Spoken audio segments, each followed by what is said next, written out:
Most people believe that life is meant to be enjoyed, that happiness is the natural state and suffering is the interruption. Arthur Schopenhauer believed the opposite. He thought suffering was the default, and happiness only a brief pause. I am the visual philosopher. I study philosophy and psychology, not to admire thinkers, but to understand how the world actually moves and why humans move with it. Schopenhauer was born into a wealthy merchant family.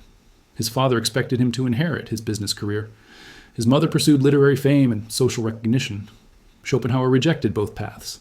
His rejection was not quiet. He often clashed violently with his literary mother, Johanna Schopenhauer, who ran a celebrated salon in Weimar and pushed her son to the margins of her social world.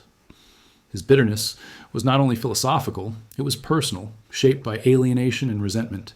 He turned instead to philosophy, not to improve the world, but to explain why it disappoints us. His philosophy revolves around one central idea, the will. By will, Schopenhauer did not mean conscious choice. He meant a blind, restless force that drives all living things to want, strive, and continue. Hunger, desire, ambition, fear, sexual impulse. All of these, to him, were expressions of the same underlying force. The will does not aim at happiness. It aims only at continuation. And because it is never satisfied, it guarantees suffering. A fulfilled desire does not bring peace. It only makes room for the next desire. Life oscillates, Schopenhauer said, between pain and boredom. Pain when we lack what we want. Boredom when we briefly get it. The world we experience, Schopenhauer argued, is not reality itself. It is representation, reality filtered through the mind. This idea was inherited directly from Immanuel Kant. Kant divided reality into two realms: the phenomenon, the world as it appears to us through perception, and the noumenon, the thing in itself, which can never be known directly. What we encounter is only the phenomenon, always filtered, always shaped by the mind, time, space, causality, identity. These are not properties of the world as it is. They are structures imposed by the human mind. And what is that unknowable noumenon, the reality behind the curtain? Schopenhauer answered, it is the will. This means we never encounter the world directly.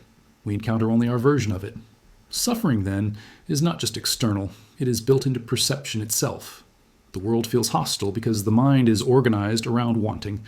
Schopenhauer is often called a pessimist. But his pessimism was not emotional. It was analytical. He did not say life feels bad. He said life is structured in a way that makes lasting satisfaction impossible. Progress does not solve this. Wealth does not solve this. Romantic love does not solve this. They only refine desire, making it more complex and harder to satisfy. To Schopenhauer, optimism was not hope. It was denial. Yet Schopenhauer did not believe humans were entirely trapped. He identified two temporary escapes from the will. The first was aesthetic contemplation. In moments of deep engagement with art, music, or nature, desire pauses. The mind observes without wanting. For a moment, the will loosens its grip. The second was compassion. By recognizing the same suffering will in others, a person could weaken egoism, not eliminate suffering, but reduce cruelty. These escapes were not invented in isolation.